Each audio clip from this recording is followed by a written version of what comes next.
Pay scale যে কোনো এক দীর্ঘশ্বাস। চারিদিকে হা হতাশ, কিন্তু দায়িত্বশীল কারো যেন কোনো মাথা ব্যথা নেই। আওয়ামী লীগ সরকারের আমলেও বারবার পে স্কেলের দাবি তোলা হলেও সে দাবির প্রতি তাদের ছিল না কোনো পদক্ষেপ। বেসিকের 5% অতিরিক্ত বোনাস দিয়ে তাদের ভাবখানা এমন ছিল যে অনেক কিছু উদ্ধার করে ফেলেছিল। অথচ পার্শ্ববর্তী দেশ ভারতে মূল্যস্ফীতি বাড়ার সাথে সাথে বেতন সামঞ্জস্য হারে বাড়ানো হয়েছে একাধিকবার। স্বাভাবিকভাবে নবম পে স্কেল দেবার কথা উঠেছে 2020-21 সাল থেকে। অথচ 2024 সাল শেষ হতে চলল, কবে নাগাদ নতুন পে স্কেল হতে পারে তা কেউ জানে না। দায়িত্বশীলরা কেউ যেন পে স্কেল নিয়ে ভাবতেও চায় না। আওয়ামী সরকার ক্ষমতাচ্যুত হওয়ার পর অন্তর্বর্তী সরকার বিভিন্ন ক্ষেত্রে সংস্কারের জন্য বেশ কিছু কমিশন গঠন করলেও নতুন পে কমিশন নিয়ে তাদের আপাতত কোনো ভাবনা চিন্তার লক্ষ্য করা যাচ্ছে না। যেটা সরকারি অথবা আধা সরকারি স্বায়ত্তশাসিত প্রতিষ্ঠানে কর্মরত সকল কর্মচারী কর্মকর্তা হতাশ হয়েছে। বর্তমান যা পরিস্থিতি তাতে 2015 সালের পে স্কেল এখন বাজারের সাথে কোনোভাবেই সামঞ্জস্যপূর্ণ নয়। 2015 সালে সর্বশেষ অষ্টম পে স্কেল ঘোষণা করা হয়, তবে 9 বছর পার হয়। নবম জাতীয় পে স্কেল এখনও আলোর মুখ দেখেনি। করোনা পরবর্তী অর্থনীতি, রাশিয়া ইউক্রেন যুদ্ধ, এমনকি বিগত সরকারের নেওয়া মেগা প্রজেক্টের নামে দুর্নীতির এবং হাজার হাজার কোটি টাকা বাইরে পাচারের ফলে দেশে মূল্যস্ফীতি বেড়ে গিয়েছে, যার ফলে সাধারণ মানুষের দৈনন্দিন ব্যয় মেটাতে হিমশিম খেতে হচ্ছে। নিত্য প্রয়োজনীয় সকল পণ্য বাড়তি দামে কিনতে হচ্ছে। নিত্য প্রয়োজনীয় অধিকাংশ জিনিসপত্রের পাশাপাশি মাছ মাংসের দাম স্বাভাবিকের তুলনায় গত 2 বছরে প্রায় 40 থেকে 50% বেড়ে গিয়েছে। এছাড়াও ভোজ্য তেলও দীর্ঘদিন ধরে সাধারণের মাথা ব্যথার কারণ। বাজার দর বেড়ে যাওয়ায় সব কিছুই তার প্রভাব পড়েছে।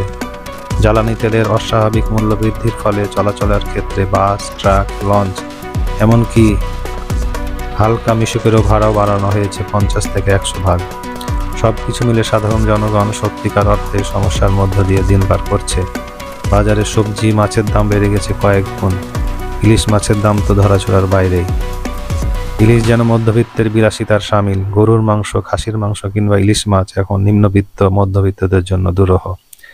একজন প্রথম শ্রেণীর কর্মকর্তা একদিন যে বেতন পান তা দিয়ে 1 কেজি গরুর মাংস কেনা যায়। পরিস্থিতি সত্যি কত ভয়াবহ। 1000 টাকা নিয়ে বাজারে গেলে ব্যাগ ভর্তি বাজার হয় না।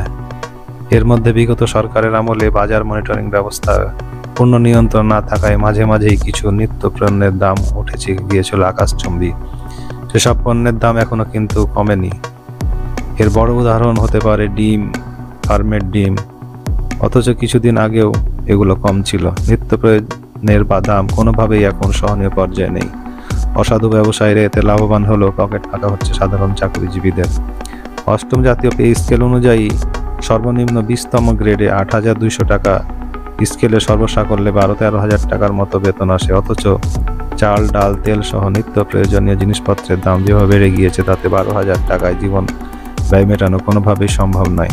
অষ্টম পে স্কেল অনুসারে একজন প্রথম শ্রেণীর কর্মকর্তা 22,000 টাকা, স্কেলে সর্বসাকুল্যে 31 থেকে 32,000 টাকার মতো বেতন পেয়ে থাকেন। এছাড়াও একজন দশম শ্রেণীর কর্মকর্তা সর্বসাকুল্যে 23 থেকে 24,000 টাকা বেতন পেয়ে থাকেন, যা কিনা একজন শ্রমিকের বেতনের চেয়ে খুব বেশি নয়। এমত অবস্থায় নিত্য প্রয়োজনীয় সবকিছুর বাড়তি দাম, পাশাপাশি যানবাহনের অতিরিক্ত ভাড়া ও বাড়তি বাসা ভাড়া দিয়ে তাদেরকে থাকতে হিমশিম খেতে হচ্ছে। বিশেষ করে গত 2 বছর আগের তুলনায় এখন জীবনযাত্রার ব্যয় প্রায় 50% বেড়ে গিয়েছে, অথচ বেতন সেই একই থেকে গিয়েছে। এতে করে মধ্যবিত্ত, নিম্ন মধ্যবিত্ত পরিবারগুলো হতাশায় দিন পার করছে। 2015 সালে 23-24 হাজার টাকায় পরিবারের ভরণ পোষণ সম্ভব হলেও 2024 সালে এসে জীবনযাত্রার মান ও ব্যয় অত্যাধিক বৃদ্ধি পায়। এই সমপরিমাণ টাকায় এখন একটি পরিবারের ভরণ পোষণ কোনোভাবেই যেন সম্ভব না।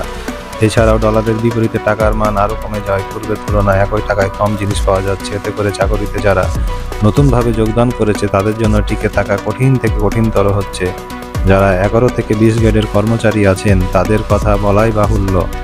তাদের দুর্দশার যেন শেষ নেই। 1973 সালের প্রথম পে স্কেল দেওয়ার পর 2015 সাল পর্যন্ত 42 বছরে মোট 8 বার পে স্কেল ঘোষণা করা হয়েছে। অর্থাৎ গড়ে প্রতি 5 বছর পর পর পে স্কেল ঘোষণা করা হয়েছে। প্রথম পে স্কেল থেকে অষ্টম পে স্কেল পর্যন্ত বিশ্লেষণ করলে দেখা যায় প্রতি 5-6 বছর পর পর মাথাপিছু আয় বাজারের ওপর ভিত্তি করে নতুনভাবে পে স্কেল দেওয়া হয়েছে। তবে 2015 সালের পর থেকে অর্থনীতি নতুন মোড় নিয়েছে। 2015-16 অর্থ বছরের যে কোনো দেশের মানুষের মাথাপিছু আয় ছিল 1466 মার্কিন ডলার। সেখানে 2023-24 অর্থ বছরে মাথাপিছু আয় দাঁড়িয়েছে 2824 মার্কিন ডলার। অর্থাৎ গত 8 বছরে দেশের মানুষের মাথাপিছু আয় দ্বিগুণ হলে সেই অনুযায়ী বেতন স্কেলের সমন্বয় হয়নি। অত্যন্ত দুঃখজনক হলো সত্য যে এ সময়ে কোনো পে স্কেল দেওয়া হয়নি। এছাড়াও এ সময়ে বাংলাদেশে নিম্ন আয়ের দেশ থেকে মধ্যম আয়ের দেশে প্রবেশ করেছে। সেই অনুযায়ী চাকরিজীবীদের বেতন সমন্বয় করা সময়ের দাবি। গত 10 বছরে আমাদের গড় মাথাপিছু আয় দ্বিগুণ হয়েছে, দেশের জিডিপি বেড়েছে, মানুষের ক্রয় ক্ষমতা বেড়েছে। তবে এই সুবিধা থেকে বঞ্চিত হচ্ছে সরকারি চাকরিজীবীরা, কারণ এই স্কেল ঘোষণা না হওয়া তাদের ক্রয় ক্ষমতা বেশি বৃদ্ধি পায়নি। তাই সমসাময়িক বাজারের সাথে মানিয়ে নেওয়াও তাদের পক্ষে অসম্ভব। এতে করে সামাজিকভাবেও পিছিয়ে পড়েছে তারা। দেশের জিডিপি মাথাপিছু আয় বাড়ার সুবিধা থেকে একাংশকে যেন বঞ্চিত করা হচ্ছে। অন্তত 1973 থেকে 2015 সালের গড় হিসাব করলেও 2015 সালের পরে ন্যূনতম একটি পে স্কেল পাওয়াটা একদম যৌক্তিক ছিল। আর তাতে করে বাজারের সাথে বেতন যদি সমন্বয় হতো তবে সাধারণের কষ্ট অনেকটাই লাঘব হতো। অষ্টম জাতীয় পে স্কেল ঘোষণার পর 11তম থেকে 20তম গ্রেডের বিভিন্ন বৈষম্য নিয়ে তখন আন্দোলন হয়েছে, যদিও এর পরবর্তীতে তেমন কোনো ব্যবস্থা নেওয়া হয়নি।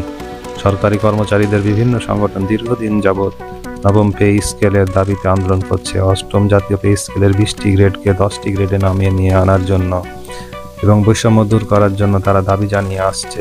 এছাড়া 40 বা 50% মহার্ঘ ভাতার দাবিগুলো উঠে আসছে। দেশের অর্থনৈতিক উন্নয়ন ও মাথাপিছু আয় মূল্যস্ফীতির সাথে সমন্বয় করে নবম জাতীয় পে স্কেলের দাবি একান্তই যৌক্তিক। এছাড়া যতদিন পর্যন্ত নবম জাতীয় পে স্কেল বাস্তবায়ন করা যাচ্ছে না ততদিন পর্যন্ত মহার্ঘ ভাতার ব্যবস্থা নেওয়া জরুরি। এমত অবস্থায় দ্রব্যমূল্য বৃদ্ধি ও জীবনযাত্রার মান বৃদ্ধির ফলে নতুন পে কমিশন গঠনের মাধ্যমে নবম পে স্কেল ঘোষণা সহ অন্যান্য বৈষম্য দূর করার জন্য ব্যবস্থা নেওয়া অত্যন্ত জরুরি হয়ে পড়েছে। যদিও এর মধ্যেই মাননীয় সচিব, জনপ্রশাসন সচিব মহোদয়ের সাথে সাধারণ কর্মচারীদের আলোচনা হয়েছে মন্ত্রণালয়ে।